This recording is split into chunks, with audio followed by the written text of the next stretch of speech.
पुराने समय में उत्तरा नाम का एक विशाल राज्य था। वहां के राजा महाराजा विराट अपनी बहादुरी, ईमानदारी और न्याय के लिए पूरे संसार में प्रसिद्ध थे। लेकिन उम्र बढ़ने के साथ साथ एक चिंता हमेशा उनके मन में रहती। मेरे बाद राज्य कौन संभालेगा? राजा का एक ही बेटा था, राजकुमार आर्यन।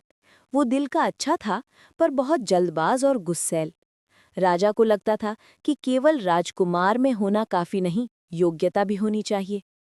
इसी चिंता में महाराजा ने एक दिन दरबार में घोषणा की, राजकुमार आर्यन को राजा बनने के लिए अंतिम कसौटी पास करनी होगी। जो इस कसौटी को पार करेगा वही उत्तरा का अगला राजा होगा। दरबार में सन्नाटा छा गया।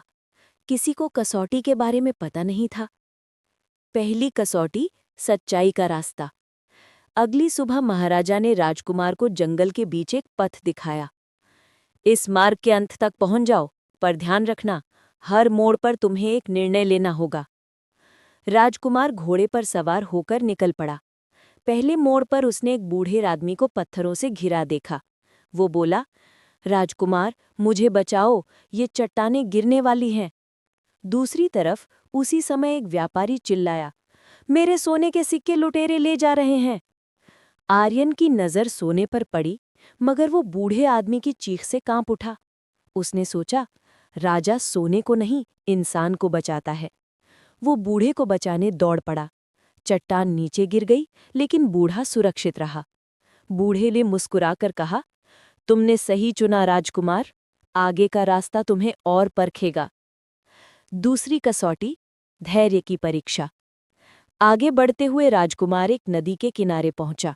नाविक बोला, नदी में बाढ़ है, पार करना मुश्किल है। अगर जल्दी करने की कोशिश की तो बह जाओगे, सिर्फ इंतजार ही रास्ता है।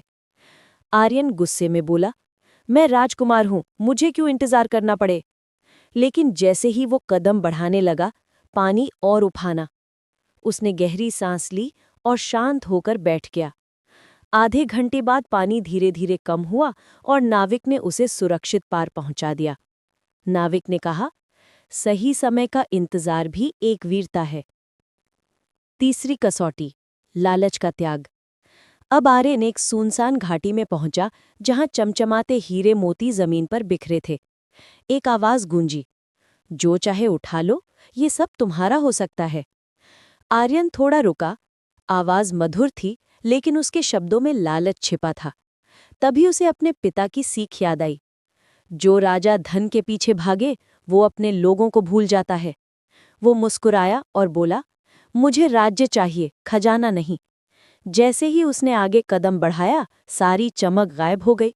घाटी अंधेली होकर फिर सामान्य हो गई। वो समझ गया, ये भी एक परीक्षा थी। चौथी कसौटी, डर पर विजय। रात होने लगी और वो एक प्राचीन किले में पहुंचा। अचानक दरवाजा अपने आप बंद हो गया। किले के अंदर अंधेरा, टूटी दीवारें और कहीं कहीं से अजीब आवाजें आती। एक छाया उसके सामने आई, लंबी, भयानक, जंजीरों से बंधी हुई। छाया ने चीख कर कहा, वापस लौट जाओ, ये जगह तुम्हारे लिए नहीं है। आर्यन डर गया, लेकिन उसने तलवार निकाली और बोला, अगर मुझे राजा बनना है तो मुझे अपने डर का सामना करना होगा। वो आगे बढ़ा। जैसे ही उसने कदम बढ़ाया, छाया गायब हो गई और एक बुजुर्ग साधु सामने खड़े हो गए। साधु बोले, डर सिर्फ मन का भ्रम है, तुमने इसे जीत लिया है राजकुमार। अंतिम कसौटी, दिल की परीक्षा। किले के पीछे एक बगीचे में एक घायल हिरण पड़ा था। उसके पास एक शिकारी खड़ा था। शिकारी बोला, राजकुमार, ये मेरा शिकार है, इसे तीर लगा है, बस मरने दो।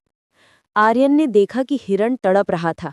वो बोला, चाहे ये शिकार हो या नहीं, जीव बचाना ही राजा का धर्म है।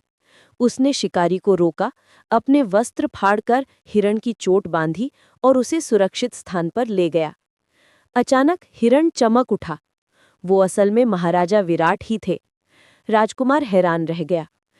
समापन, नया राजा।